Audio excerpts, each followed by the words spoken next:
O São Paulo negociou os 30% dos direitos econômicos que ainda possuía do zagueiro Tuta, de olho na janela de meio de ano.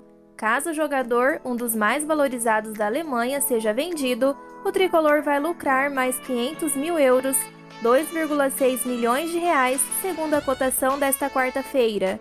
O clube do Morumbi vendeu os direitos restantes para o clube alemão por 1,5 milhão de euros, 7,8 milhões de reais.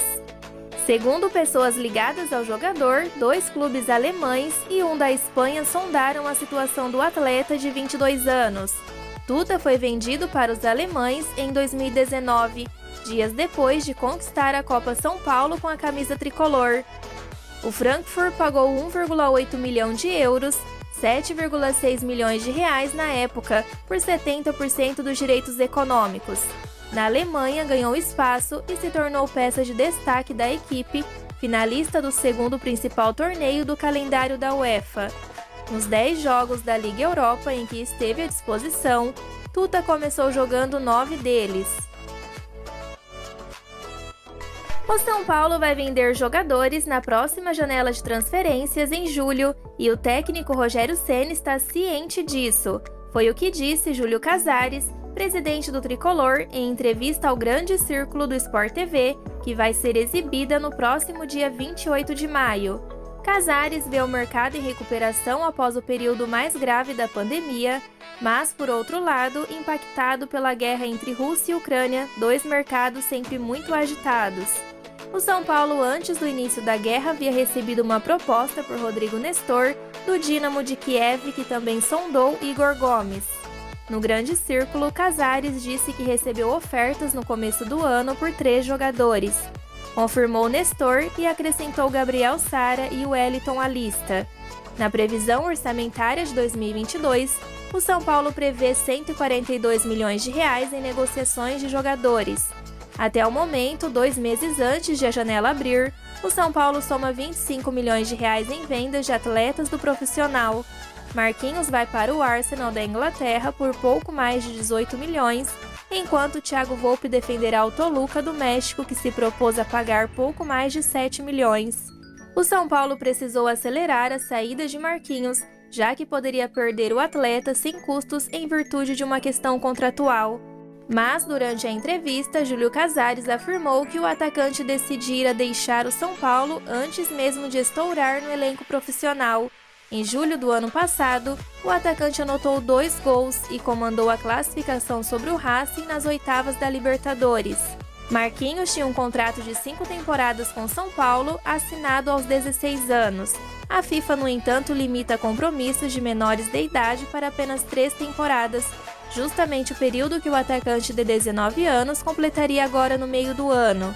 Diante deste cenário, o jogador poderia pedir a liberação imediata do compromisso na FIFA e o São Paulo perdê-lo sem custos. O clube viveu esta mesma situação com Lucas, que rescindiu o contrato em 2020. Se o São Paulo precisa arrecadar 142 milhões em vendas neste ano, até aqui já foram 65,9. Nesse montante já estão incluídos as vendas de Elinho, Paulinho Boia, Tietê, Jean, Marquinhos e Volpi. Para chegar nos mais de 76 milhões restantes para atingir a meta, o clube do Morumbi precisa vender jogadores. Outra forma do clube arrecadar seria com vendas indiretas. David Neres e Antony, por exemplo, ambas crias de Cotia, têm seus nomes especulados em transferências na janela europeia no meio do ano. Como é o clube formador, o São Paulo tem direito a um percentual de qualquer venda dos dois. Indo pela mesma linha da notícia anterior, a cirurgia no tornozelo direito de Gabriel Sara alterou os planos do São Paulo para a janela de transferências de meio do ano, considerada a mais forte do futebol europeu. De mais visado por clubes estrangeiros, o meia viu o interesse recuar. Assim, o clube precisa mesmo trabalhar com outras frentes para cumprir importantes metas financeiras. Gabriel Sara era o principal alvo do mercado europeu dentro do elenco do São Paulo. O problema físico e a necessidade de cirurgia, porém, evaporaram os diálogos por uma transferência para este meio do ano. O clube chegou a rejeitar uma proposta de 10 milhões de dólares, 54 milhões de reais na cotação da época por Gabriel Sara no início deste ano, ainda em janeiro. O valor foi considerado baixo, ainda mais pela expectativa do crescimento de rendimento do meia em 2022. Sara começou bem a temporada e se apresentava como o atleta mais usado por Rogério Ceni, mas a lesão no tornozelo esfriou qualquer chance de negociação para o meio do ano. O jogador deve ficar à disposição do treinador somente no segundo semestre, embora o São Paulo não faça previsão para o retorno. Sem Sara, o São Paulo tem a expectativa de outros atletas surgirem como alternativa no mercado. Rodrigo Nestor e Igor Gomes, por exemplo, convivem também com sondagens. Ambos estiveram recentemente na pauta do Botafogo. Além da dupla de meio-campistas, o lateral esquerdo Wellington e o volante Pablo Maia são outros que se valorizaram em 2022. A diretoria, inclusive, planeja um novo contrato para o ala, atualmente estabelecido como titular do time de Rogério Ceni. Toró deve ser o próximo nome a deixar o São Paulo. Seu caminho deve ser parecido com o de Marquinhos. No meio do ano, o atleta já fica disponível para assinar um pré-contrato com outra equipe, já que seu vínculo se encerra no final de 2022. De acordo com a apuração feita pelo Lance, o São Paulo pode receber um valor para liberar Toró antes do final do seu vínculo com a equipe. O nome do jogador teria despertado interesse na Europa. Aqui no Brasil, o Santos chegou a ir atrás antes do fechamento da janela, mas as conversas não avançaram. A principal tendência é que Toró assine com algum time no exterior. A imprensa espanhola já havia adiantado algumas movimentações envolvendo seu nome. O tricolor paulista tentou renovar, mas as conversas não avançaram. O contrato de Jonas Toró vai até o final deste ano. Nesta temporada foram 5 jogos, 1 gol e 1 assistência. Ao todo, ele soma 49 partidas e 5 gols marcados.